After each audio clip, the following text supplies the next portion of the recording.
And hello, this is Dan again. I just wanted to make a bit of an update on my Skyrim VR list. This one will be concerning gameplay. We'll go over some of the new systems in place and how to interact with them, how this fits together during a playthrough. So, first point of business. As stated previously, fast travel is off by default. There's a few different ways of moving around now. For one, carriages have been upgraded a little bit. You can now travel to any minor settlement, wait for a carriage in any inn. However, they are now a bit more expensive. Second of all, road signs are now a cheaper alternative, but you can only travel to towns that are written on the road sign itself, and only if you've discovered it. And the third way of travel is travel packs. You can travel to any place you've discovered, just like vanilla fast travel, but they have to be bought or crafted. Now these become pretty accessible in the late games. You don't get bored of walking around the same road you've gone through 10 times already.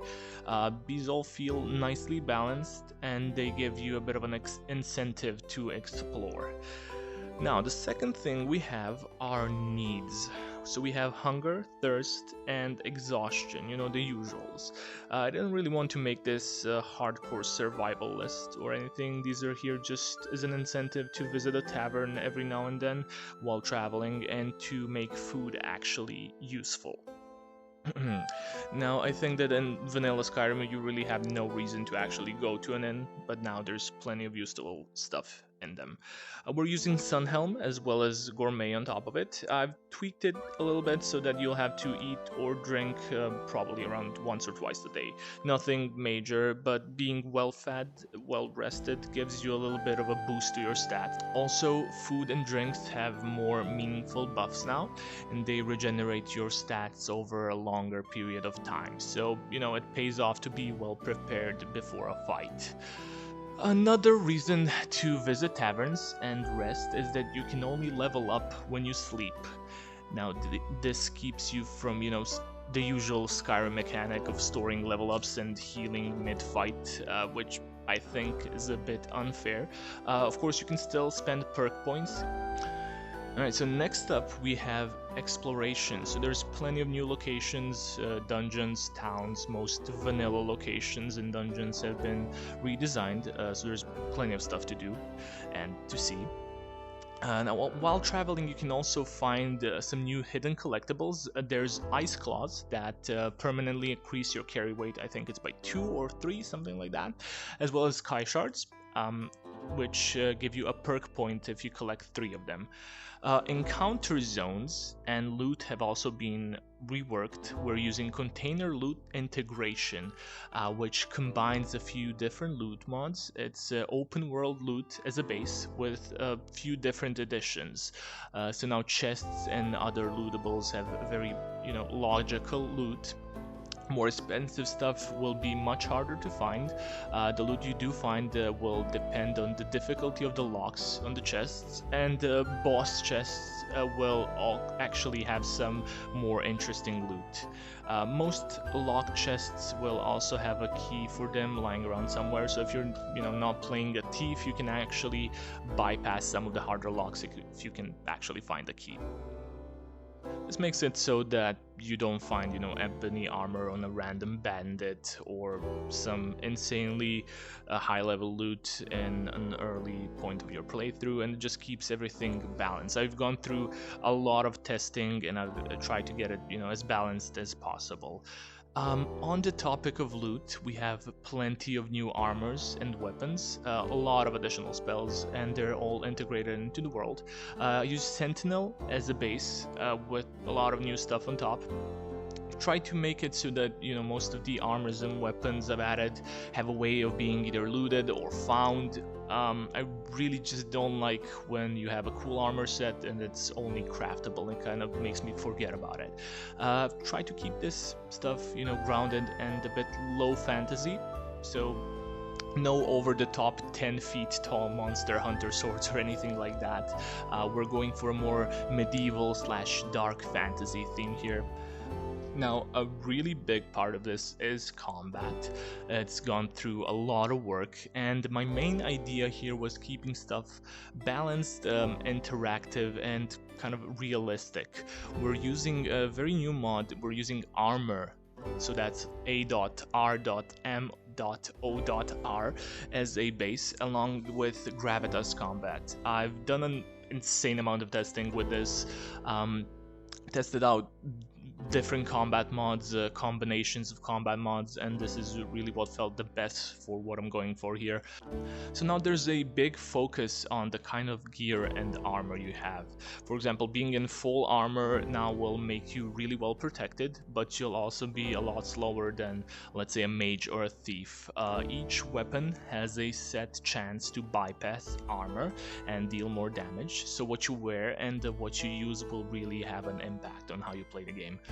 This also takes into consideration whether an NPC is sleeping, paralyzed, or if you're sneaking, if they're unaware of your presence, and so on. For the player, I've actually removed the ability to be staggered. Also, the player can attack as much as they want. Your stamina will mostly be spent on power attacks, running, jumping, etc.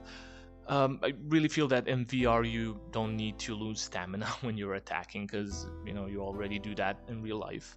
On the other hand, NPCs have a few more limits for them set in place. Their attacks do use some stamina. They won't block or attack once they're out of stamina. We're using combat pathing, revolution, and scar, so they won't all be attacking at once. We have sky tactics and rogues and raiders, so they all have distinct combat styles. They'll also run for cover if they see you aiming a bow at them. They can drink potions, all that cool stuff. And this really makes combat a lot more enjoyable and more of a challenge, while still being balanced. Oh, and also some really cool things you can do is you can shoot helmets off of NPCs, and also unprotected headshots have a chance of instantly killing an NPC as long as they're not a much higher level than you. You can light your arrows on fire by standing next to torches and fire sources. I don't think fireplaces work, but most fire sources do. You can hit or shoot levers to activate them. Pull chains are now completely interactable in VR. There's a lot of cool stuff. I'm really excited about this. Now lastly, we have perks. I currently have a very Frankenstein perk system in place. We're using Adamant with a bunch of add-ons, as well as Perkapalooza.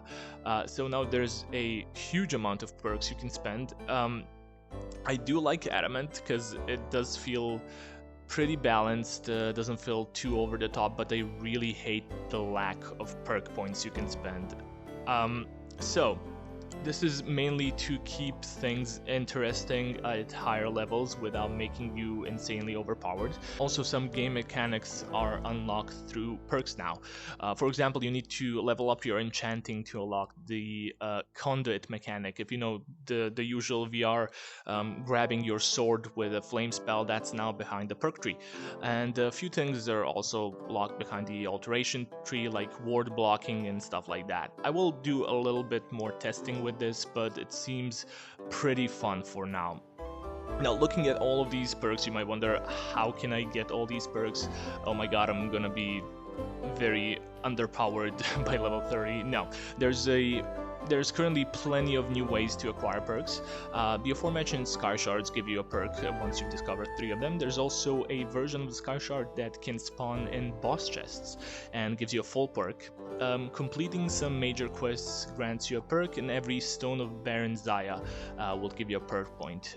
Also, some NPCs do drop special items that can give you a perk, like from the top of my head, I think it's cultists, Mirax cultists, they drop some page from whatever, and that gives you a perk. So again, this is all just to give an incentive to explore and interact with the game, and it keeps you busy even in the late game. It's pretty fun, if I do say so myself. Now there's a bunch of other additions and changes I've made, but I think I made this video long enough for now, and I do really have to get going. Again, all of this is still subject to change before the release, but I just wanted to see how you guys feel about this, how you feel about where we're going with this list. As I mentioned in my last post, I'll be out of the country for the next week, so when I get back, I'll be actively working on finishing this up and hopefully sharing it with everyone. So, thank you for watching, and I hope you have a nice one.